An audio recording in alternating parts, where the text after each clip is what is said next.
Today's story takes us back to 1912 and reveals the extraordinary journey of Joseph, the only black man known to have traveled aboard the Titanic. For decades, his voice was lost to history until his story finally broke the silence 83 years later. This is a powerful and emotional account, so take a moment, breathe, and listen carefully. Before we begin, don't forget to subscribe to the channel and leave a comment telling us which city and country you're watching from. Your participation helps ensure these hidden stories are remembered, not erased. Let's begin. On the night of April 14th, 1912, the largest ship ever built was crossing the North Atlantic at full speed.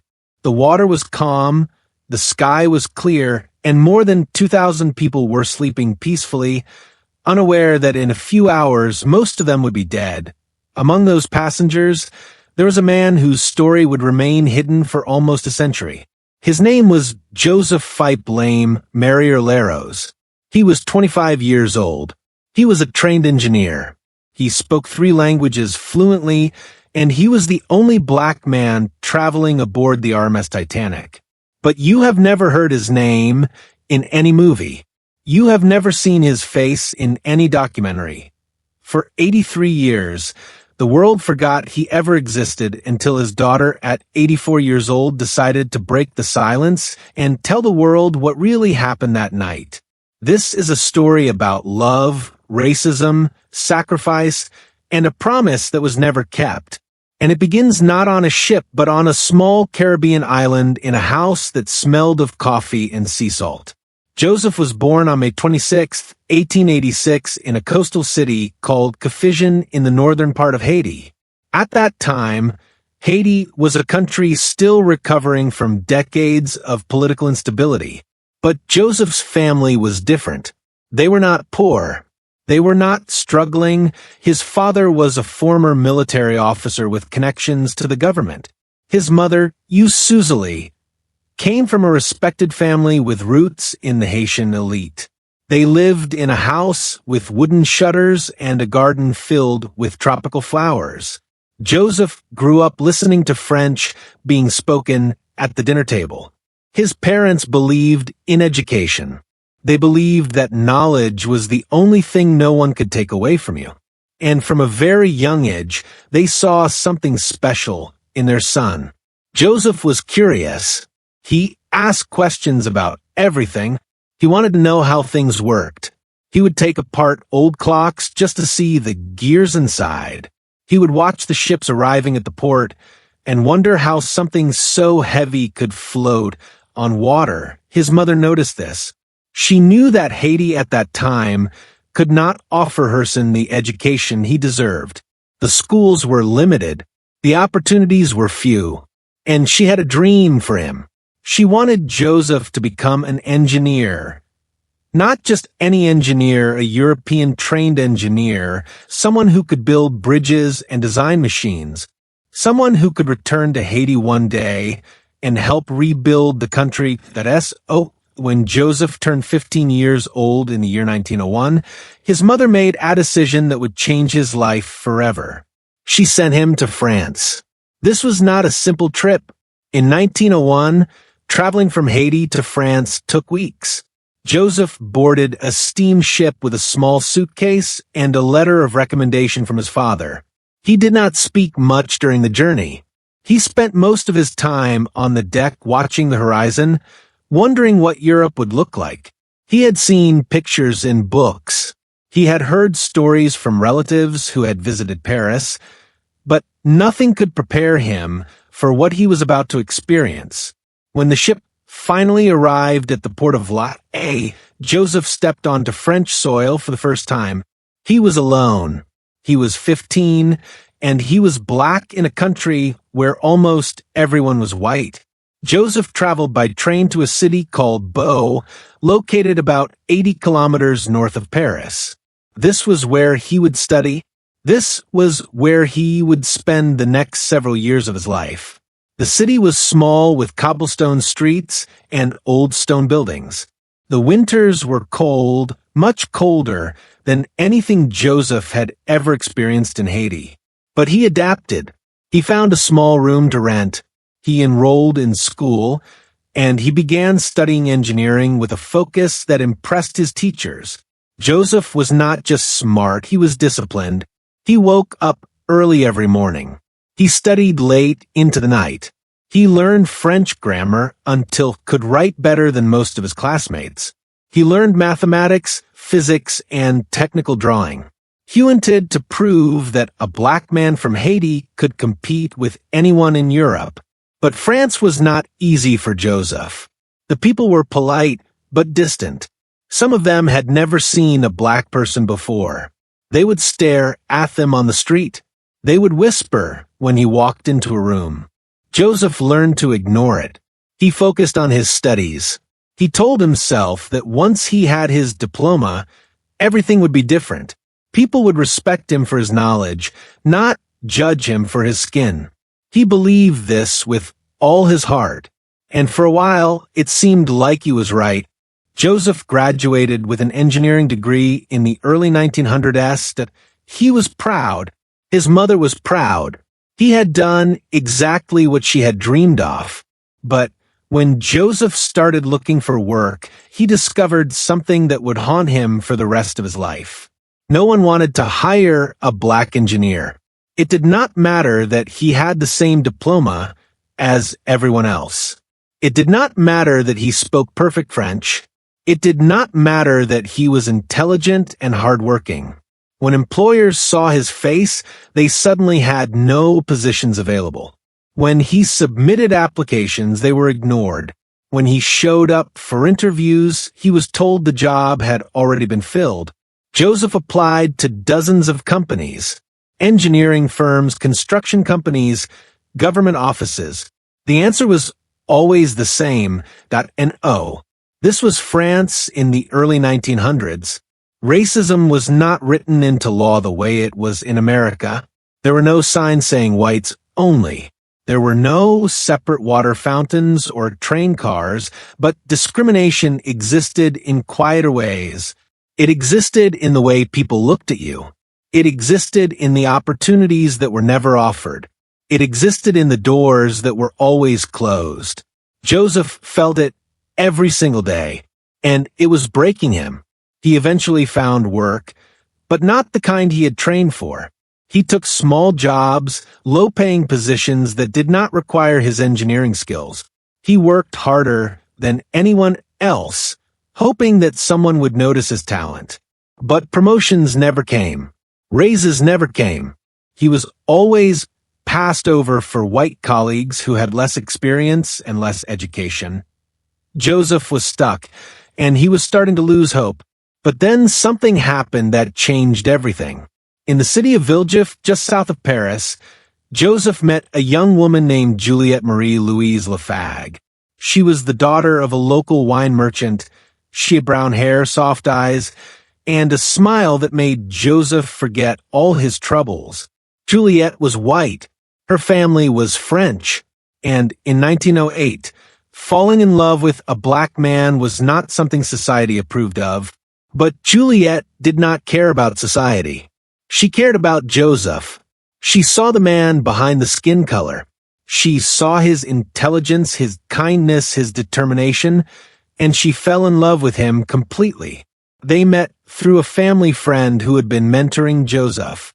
At first, their conversations were polite, formal. Boutaz weeks turned into months. Something deeper developed. Joseph would visit Juliette's home. They would take walks together through the streets of Villejuif. They would talk about books, about dreams, about the future. Joseph had never met anyone like her. She was curious about Haiti. She wanted to know about his childhood, about his mother, about the ships he used to watch at the port. She listened to him in a way no one else ever had. Juliette's father was not happy about the relationship. A wine merchant in France had a reputation to protect. Having his daughter marry a black man would cause scandal. It would hurt his business. It would make the family the subject of gossip. But Juliette was stubborn. She told her father that she loved Joseph.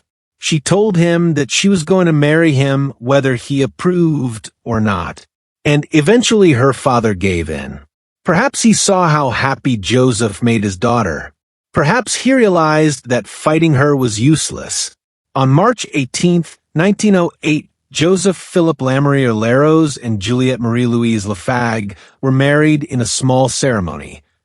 Joseph was 21 years old, Juliette was 20, and despite all the obstacles, they were finally together. The first years of their marriage were happy but difficult. Joseph was still struggling to find proper work. The discrimination had not stopped. If anything, it had gotten worse. Now, he was not just a black man. He was a black man with a white wife. Some people could not accept this. They treated him with open contempt. They refused to do business with him. They made life as difficult as possible. But Joseph and Juliette survived. They rented a small apartment. They lived modestly. And on February 19, 1909, their first daughter was born. They named her Simon. She had her mother's eyes and her father's smile. Joseph held her in his arms and cried. He promised himself that he would give this child a better life. He would find a way. A year later, on July 2nd, 1910, their second daughter was born. They named her Louise. But unlike Simone, Louise was not a healthy baby. She was born premature. She was small and weak. The doctors said she might not survive. Joseph and Juliette spent weeks at her bedside praying, hoping, refusing to give up. And slowly, little Louise got stronger. She survived, but her medical problems continued. She needed constant care, shunned expensive treatments, and Joseph, with his limited income, was struggling to pay for everything. The situation was becoming desperate.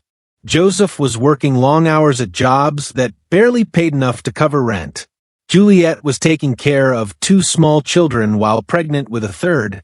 Yes, by early 1912, Juliette had discovered that she was expecting another baby. This should have been happy news. But for Joseph, it was one more reason to worry. How would he support 3 children on his salary? How would he pay for Louise's medical care? How would he give his family the life they deserved? And then Joseph had an idea. He would go back to Haiti. It made perfect sense. In Haiti, Joseph would not be judged by his skin color. In Haiti, his engineering degree would actually mean something. His family had connections. His mother was still alive and well respected. He could find work. He could build a real career. He could give his children opportunities that France would never offer them. Joseph talked to Juliette about his plan. At first, she was hesitant. She had never been to Haiti. She did not speak Creole. She would be leaving her family, her country, everything she knew. But she trusted Joseph. She believed in him, and she agreed to go. Joseph wrote to his mother in Haiti explaining the situation. His mother was overjoyed. She had missed her son terribly. She had always hoped he would return, and she immediately offered to help. She would buy the family tickets to travel to Haiti. She would make sure they had everything they needed when they arrived. Joseph felt a weight lift off his shoulders. For the first time in years, he had hope. The original plan was to leave France in late 1912 or early 1913. But when Juliette discovered she was pregnant, Joseph decided to move the timeline forward. He did not want her to travail when the pregnancy was too advanced. He wanted the baby to be born in Haiti, surrounded by family. His mother purchased first-class tickets for the family aboard a French ocean liner called the SS France. The ship was scheduled to depart in April 1912. Everything was arranged, everything was perfect. But then Joseph learned something that changed everything. The SS France had a strict policy regarding children. All children traveling on the ship were required to stay in the nursery during meal times. They were not allowed to dine with their parents. Joseph found this unacceptable. Simon was 3 years old. Louise was not even 2. They were babies. He could not imagine leaving them alone with strangers while he and Juliet ate dinner in some fancy dining room. It went against everything he believed as a father. He wanted to be with his daughters. He wanted to see their faces when they tried new foods. He wanted to hold Louise if she got scared. The policy of the SS France was cruel and unnecessary, and Joseph refused to accept it. He went to the ticket office and asked for a refund. Then he started looking for another ship, and that is when he found out about the Titanic. The RMS Titanic was the largest ship in the world. It was brand new. It was making its maiden voyage from Southampton, England, to New York City. Everyone was talking about it. The newspapers called it unsinkable. They said it was a floating palace with luxuries that no other ship could match. First-class passengers would have access to a gymnasium, a swimming pool, Turkish baths, and restaurants that rivaled the finest establishments in Paris. Even second-class accommodations were said to be better than first class on other ships. And, most importantly, the Titanic did not have the same restrictive policies about children. Joseph could dine with his daughters. He could spend time with them during the voyage. He could be the father he wanted to be. Joseph exchanged the first-class tickets on the SS France for second-class tickets on the Titanic. The family would board the ship in Cherbourg, France on April 10, 1912. From there they would sail to New York, and from New York they would take another ship to Haiti. It was a longer journey, but Joseph did not mind. He was excited. He was finally taking his family home. The days before departure were busy. Juliet packed their belongings. Joseph made arrangements for their apartment. He said goodbye to the few friends he had made in France. He wrote letters to relatives in Haiti telling them to expect the family soon. Simon and Louise did not understand what was happening. They were too young, but they could sense the excitement in the air. Their father was smiling more than usual. Their mother was singing as she folded clothes. Something wonderful was about to happen. On the morning of April 10, 1912, the Larache family traveled to Cherbourg by train. Cherbourg was a port city on the northern coast of France, famous for its deep harbor. The Titanic was too large to dock at the pier, so passengers had to be transported to the ship on smaller boats called tenders. The tender that would carry the Lar family was called Thess Nomadic. It was a sturdy little vessel painted white with the White Star Line flag flying from its mast. Joseph carried Louise in his arms as they boarded the tender. Simon held her mother's hand, looking around with wide eyes. There were dozens of other passengers on the boat, speaking different languages, wearing expensive clothes. Some of them looked at the Lash family with curiosity. Some of them looked with something else. Joseph noticed.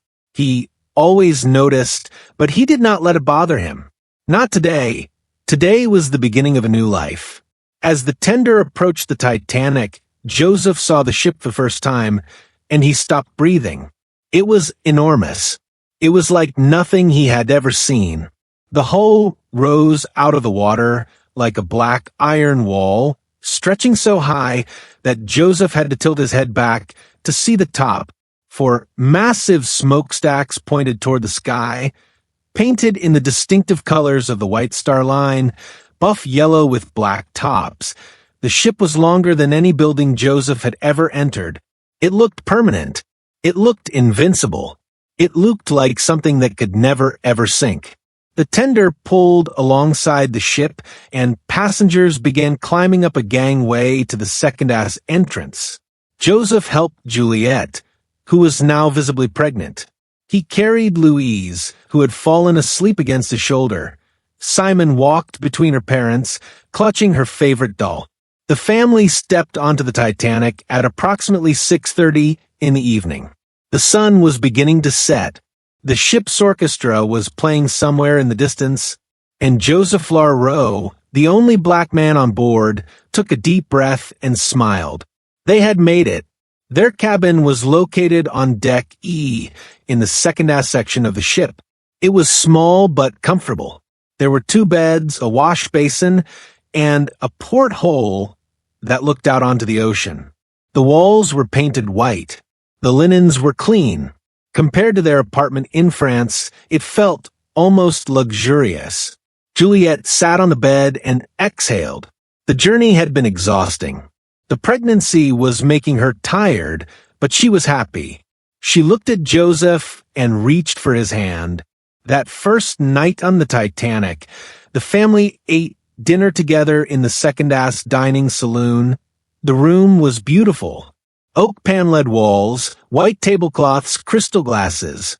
Waiters in crisp uniforms moved between tables, serving course after course. Simon was fascinated by everything. Louise slept in her mother's arms. Joseph ordered food he had never tried before.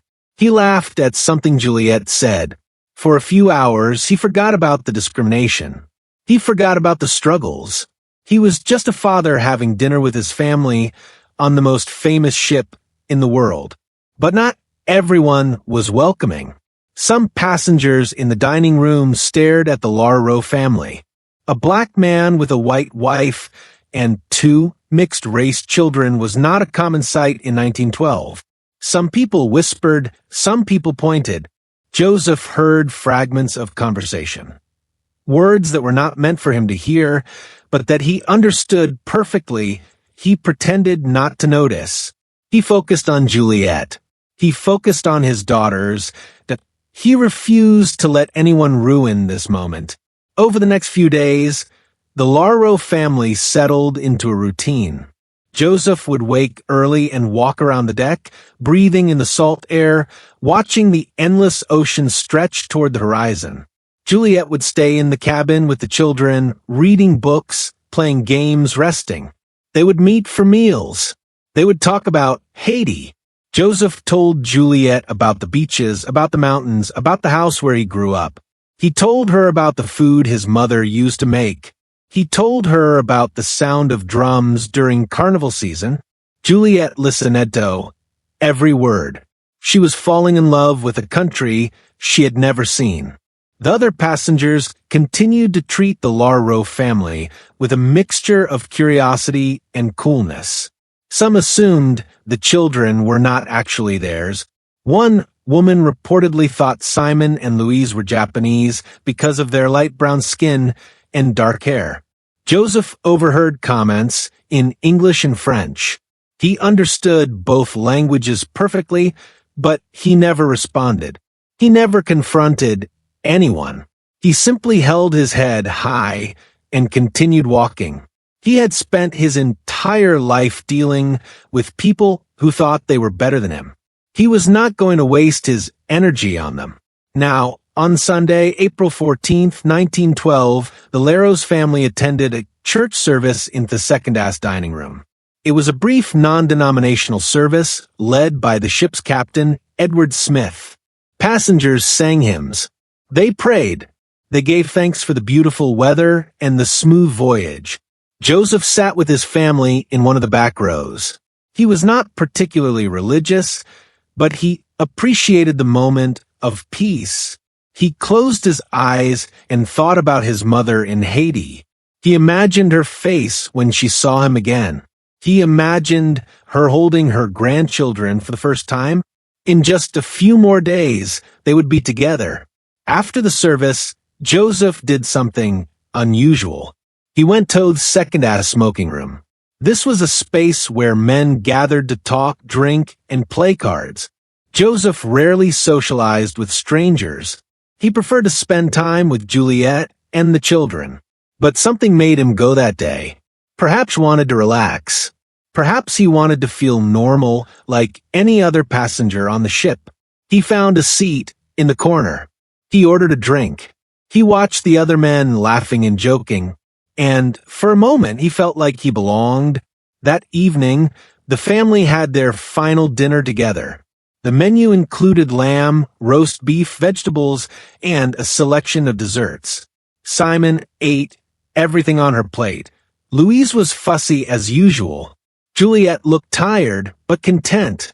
Joseph looked at his family across the table and felt a surge of love, so powerful, it almost hurt. These three people were everything to him. He had crossed oceans for them. He had endured discrimination for them. He would do anything to keep them safe. After dinner, Juliet took the children back to the cabin. Joseph kissed each of them good night. He told Simone to be good. He told Louise that Papa loved her. He told Juliet that he would come to bed soon. Then he returned to the smoking room. He wanted to enjoy the last peaceful hours of the voyage. Tomorrow they would arrive in New York. Tomorrow the Real journey would begin at 11:40 p.m. Joseph felt a slight shudder run through the ship. He looked up from his drink. The other men in the smoking room had felt it, too. Someone made a joke about hitting a whale. Someone else laughed nervously. The ship's engines seemed to stop. The room became very quiet. Joseph stood up. Something was wrong. He could feel it in his bones. He walked out of the smoking room and onto the deck. The night was freezing cold. The stars were incredibly bright, and scattered across the deck were pieces of ice. Small chunks like broken glass glittering in the light from the ship's windows. Joseph picked one up. It was cold and wet in his hand. He looked toward the bow of the ship and saw something that made his heart stop. A massive wall of white was scraping along the starboard side of the Titanic. An iceberg.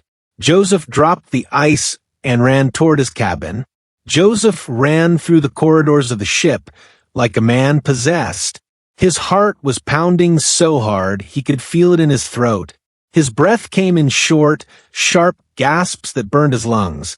The hallways of the Titanic, which had seemed so elegant and welcoming just hours before, now felt like a maze designed to trap him. He turned left. He turned right.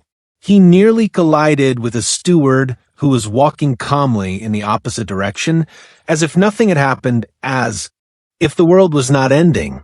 The steward was a young man, perhaps 20 years old, with a pale face and a crisp white uniform. He told Joseph there was nothing to worry about. He said the ship had struck some ice, but everything was under control. He said the passengers should return to their cabins and wait for further instructions. His voice was steady, his hands were not shaking. But Joseph saw something in his eyes, something that contradicted every word coming out of his mouth. It was fear, pure, undeniable fear. Joseph did not believe him. He pushed past the steward and kept running. The corridors were beginning to fill with confused passengers. Some were still in their nightgowns and pajamas, their hair disheveled, their eyes heavy with interrupted sleep. Others were fully dressed, carrying suitcases and valuables, as if they were simply preparing to disembark at a scheduled port. A woman was crying somewhere nearby. A child was asking questions that no one could answer. The ship's lights flickered once, twice, then steadied again. Joseph felt the floor beneath his feet tilt slightly, almost imperceptibly toward the bow. Something was very, very wrong. When he reached the cabin on deck E, he threw open the door with such force that it slammed against the wall. Juliet was sitting up in bed, her eyes wide with confusion and the beginning soft terror. Her hands were pressed against her pregnant belly, as if to protect the child growing inside her. The children were still asleep. Louise was curled up in her small bed, her thumb in her mouth, her breathing slow and peaceful. Simon was sprawled across her mattress, one arm hanging over the edge, her favorite doll clutched against her chest. The impact had been so gentle, so deceptively mild, that it had not even disturbed their dreams. Juliet asked Joseph what was happening. Her voice was calm, controlled, the voice of a woman trying very hard not to panic. But Joseph could see the fear beginning to form behind her eyes. He could see her hands trembling slightly as she pushed the blankets aside. He told her to get dressed. He told her to dress the children warmly. He told her they needed to go up to the deck immediately. He did not explain why. There was no time for explanations. There was no time for questions. Every second they wasted in this cabin was a second closer to disaster. Juliet moved quickly. She was 7 months pregnant, and her body was heavy and slow. But the adrenaline gave her strength she did not know she possessed. She pulled a thick wool coat over her nightgown. She grabbed scarves and hats from the small wardrobe. She wrapped Simon in a blanket, lifting the sleepy child from the bed with a mother's practiced efficiency. Simon murmured something unintelligible and nestled against her mother's shoulder. Louise was harder to wake. She whimpered and cried when Juliet lifted her, her small body stiff with protest, but there was no time for comfort. There was no time for soothing words. Joseph grabbed the life jackets that were stored in the cabin. He had noticed them when they first boarded, tucked away in a corner near the wardrobe, and had thought nothing of them at the time. They had seemed like a formality, a precaution for a danger that would never come. The Titanic was unsinkable. Everyone said so. The newspaper said so. The company said so. The captain himself probably believed it. But now, those life jackets seemed like the most important objects in the world. Joseph pulled them out and examined them quickly. They were made of cork, covered in white canvas with straps that tied around the chest and waist. They were bulky and uncomfortable, but they would keep Aperson afloat. They would buy time. Joseph helped Juliet put on her life jacket, his fingers fumbling with the unfamiliar straps. He fastened one around Simone, who was now fully awake and beginning to cry. He held Louise while Juliet adjusted the straps on her own jacket, the little girl squirming and wailing in his arms. She did not understand what was happening. She did not understand why her father's hands were shaking. She only knew that something was wrong. Something was different, and she was scared. The family left the cabin and made their way toward the upper decks. The corridors were more crowded now. Passengers were emerging from their rooms, some moving with purpose, others standing frozen in confusion. Stewards were everywhere, their voices artificially calm, their instructions maddeningly vague. Please proceed to the boat deck. Please put on your life jackets. Please remain calm. But how could anyone remain calm when the floor was tilting? How could anyone remain calm when the lights kept flickering? How could anyone remain calm when the greatest ship ever built was dying beneath their feet? Joseph led his family through the maze of corridors, upstairs cases that grew more crowded with each passing minute. He held Louise in one arm and pulled Juliet with the other. Simon clung to her mother's coat, her small legs struggling to keep up, her face pale with terror. The sounds around them were overwhelming, crying, shouting, praying, the distant crash of something heavy falling somewhere deep in the ship, the groan of metal under stress, and beneath it all, a horrible subtle sound that Joseph would remember for the rest of his life. The sound of water rushing, pouring, unstoppable water flooding into the lower decks of the ship. When they finally reached the boat deck, Joseph understood the full scope of the disaster. The deck was chaos. Hundreds of passengers were gathered near the lifeboats, pushing, shoving, crying, praying. Officers in white uniforms were shouting orders that no one seemed to hear. Crew members were struggling with ropes and pulleys, trying to lower the boats into the water. Women were screaming for their husbands. Children were crying for their parents. The cold was brutal, far worse than anything Joseph had experienced in his years in France. The temperature was below freezing, and every breath felt like swallowing ice. The stars above were impossibly bright, indifferent to the suffering below, and the ship's orchestra was playing. Joseph could hardly believe it. In the midleaf this nightmare, A group of musicians stood on the deck, their instruments in their hands, playing cheerful melodies as if this were a garden party. The music was surreal, almost offensive in its normally. It clashed violently with the screams and the chaos, creating a dissonance that made the whole scene feel like a fever dream. Later, Joseph would learn that the orchestra had been instructed to play to keep the passengers calm. Later, he would understand the bravery of those musicians who continued performing even as the ship sank beneath them. But in that moment, the music only made everything worse. Joseph pushed through the crowd, his eyes scanning boats. He needed to find one that was still loading. He needed to get his family off the ship. The Titanic was sinking. He could feel it now. The unmistakable tilt of the deck. The way gravity was shifting beneath his feet. The bow was going down. The stern was rising. Time was running out. He spotted a lifeboat on the port side of the ship. An officer was standing nearby, calling for passengers. Women and children first, he kept shouting. Women and children first. It was the rule of the sea. It was the code of honor. Men would wait. Men would find another way. Men would die so that women and children could live. Joseph understood the rule. He accepted the rule, but accepting it did not make it any easier. Juliet looked at Joseph with tears streaming down her face.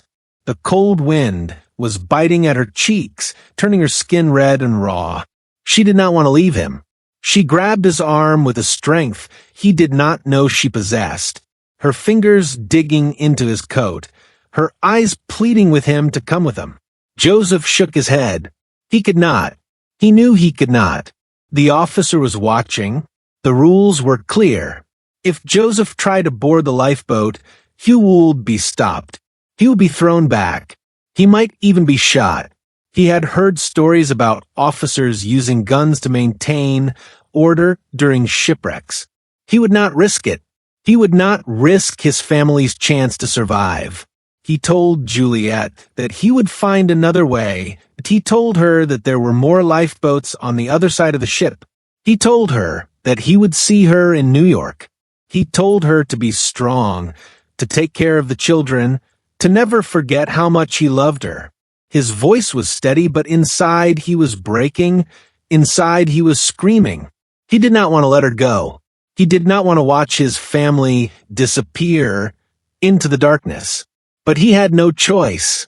The officer gestured impatiently for Juliet to board the lifeboat. Other women were already climbing in, their faces white with fear, their movements clumsy and desperate. Juliet hesitated.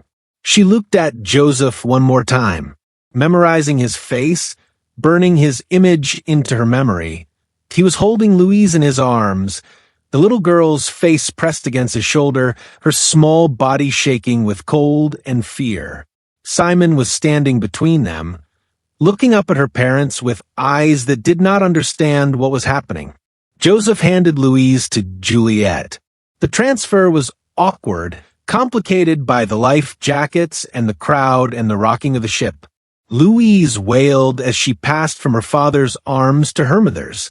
Joseph kissed his daughter's forehead, his lips lingering on her cold skin. He whispered that Papa loved her. He whispered that everything would be okay. Then he lifted Simone and placed her in the lifeboat next to her mother.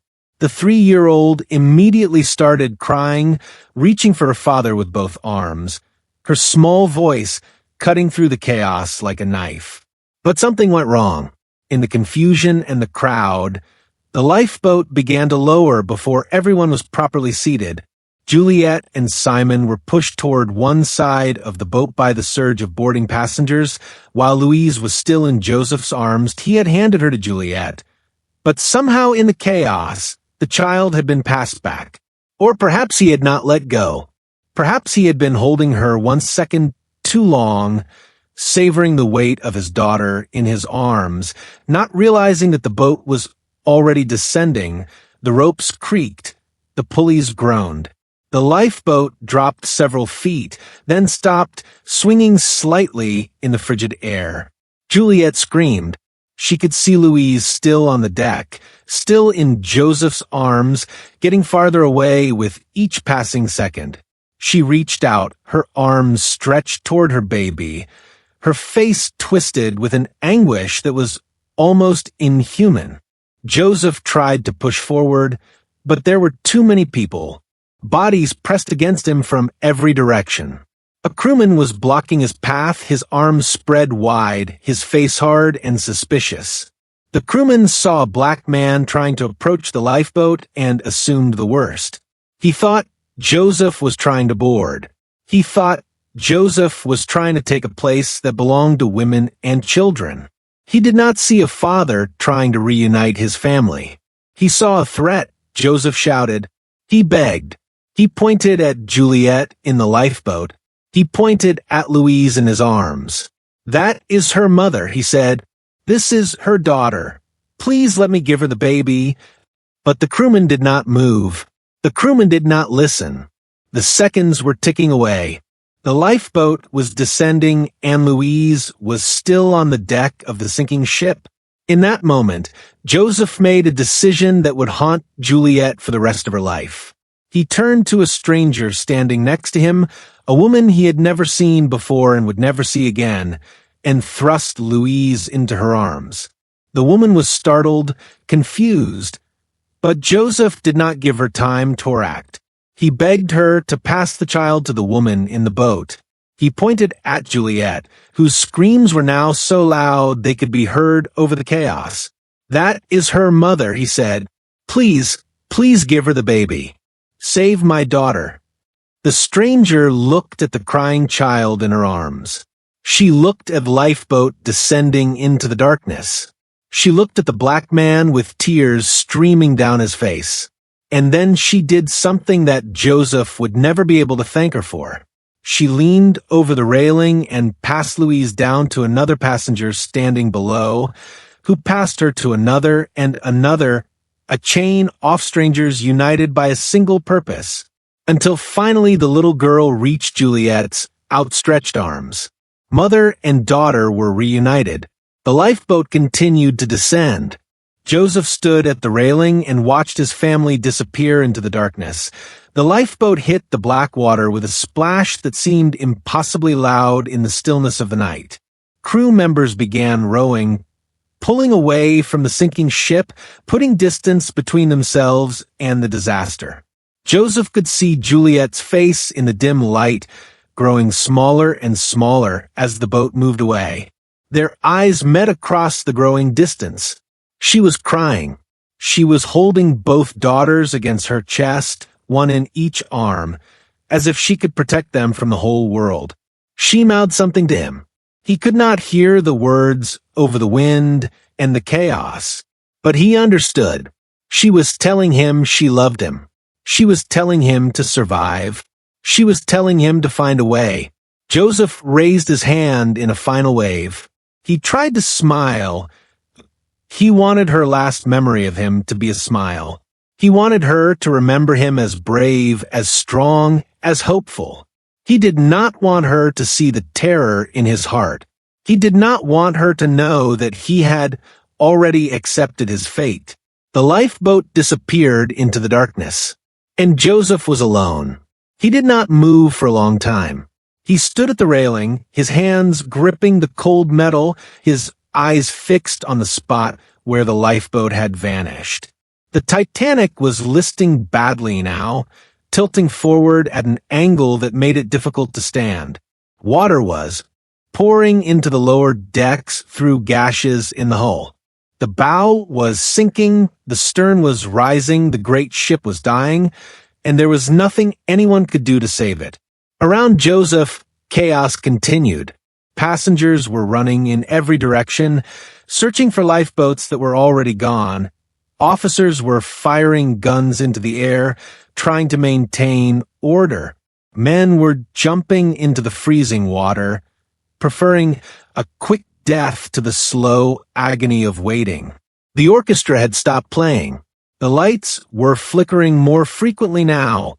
casting the deck in alternating brightness and shadow. The screams of the dying and the desperate filled the air like a symphony of despair. Joseph walked back toward the second-act smoking room. He did not know why. Perhaps he wanted to be somewhere familiar. Perhaps he wanted Tobe away from the crowds and the screaming. Perhaps he simply needed a moment to think, to process, to accept what was happening. The smoking room was nearly empty when he arrived. A few men sat at tables drinking whiskey, playing cards, waiting for the end. They had accepted their fate. They knew there were not enough lifeboats. They knew that the water was freezing.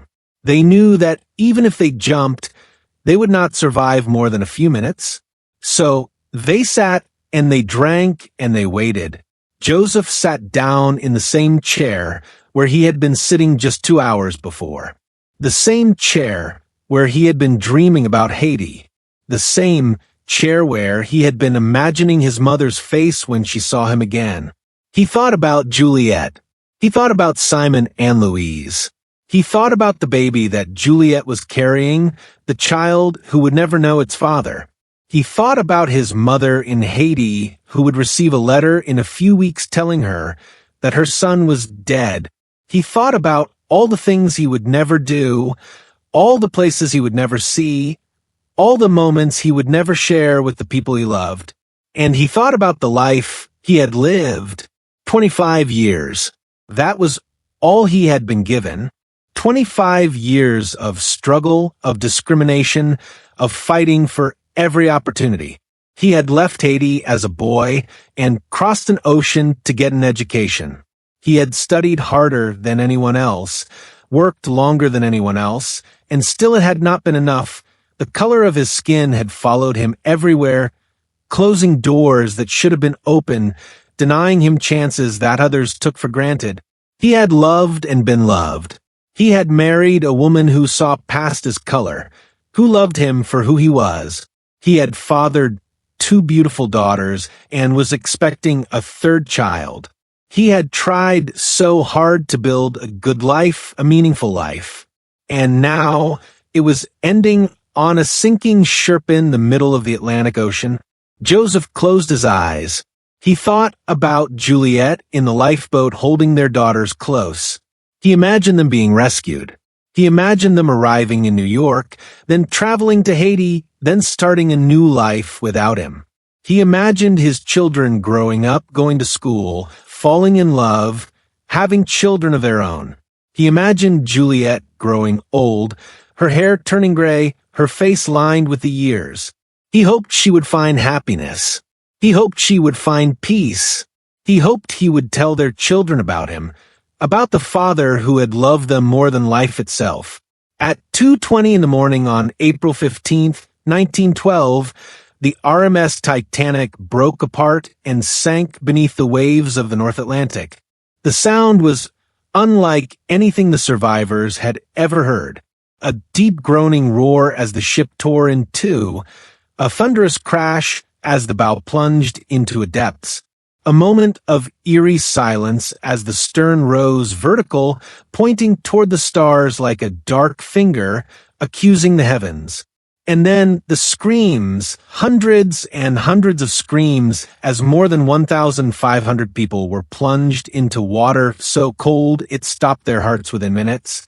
Joseph Philip Lamier Larose was among the dead. His body was never recovered. The lifeboats drifted in the darkness for hours, surrounded by cries of the dying. The passengers huddled together for warmth, their bodies shaking with cold and shock. Some prayed. Some wept. Some simply stared into the darkness with empty eyes, unable to process what they had witnessed. The screams from the water gradually faded as the cold claimed its victims. Within an hour, there was only silence. A terrible, absolute silence that seemed to swallow the whole world. Juliet held her daughters close throughout the night. She did not sleep. She did not speak. She simply held Simon and Louise against her body, trying to keep them warm, trying to keep them alive. Her eyes never left the horizon. She kept hoping to see Joseph in another lifeboat. She kept telling herself that he had found a way to survive. He was smart. He was resourceful. He had promised her they would meet again in New York. Joseph had never broken a promise to her. He would not start now. But as the hours passed, hope began to fade.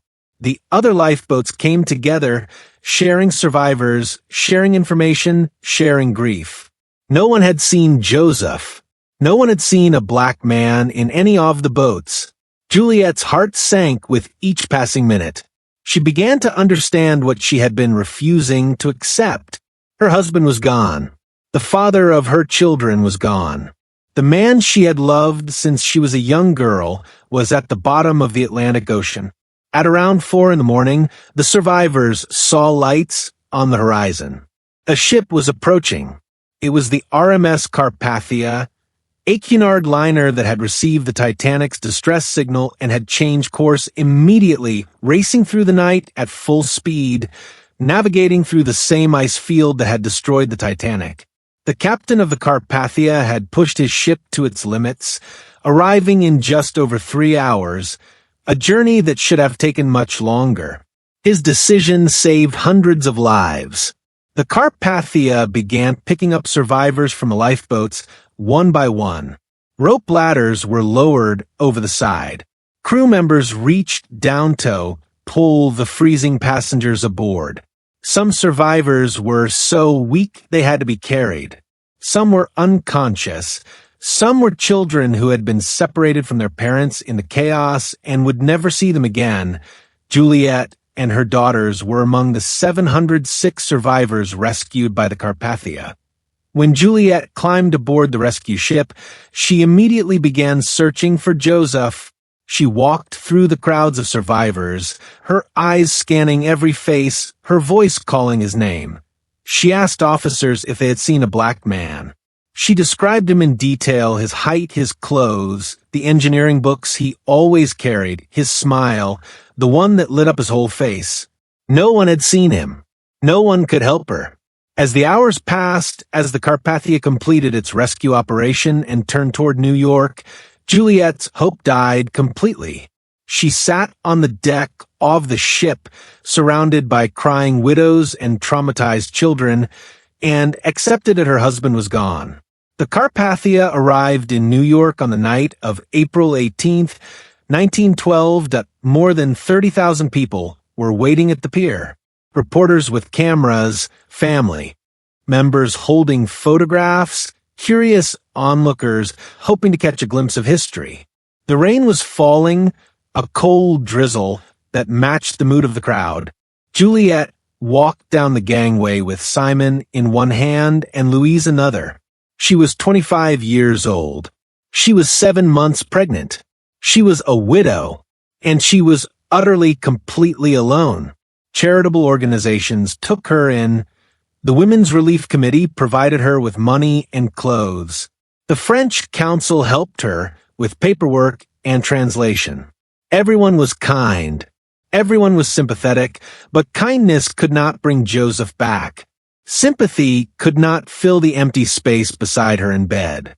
Juliet stayed in New York for several weeks, waiting, hoping, refusing to leave in case Joseph was somehow still alive. But no news came.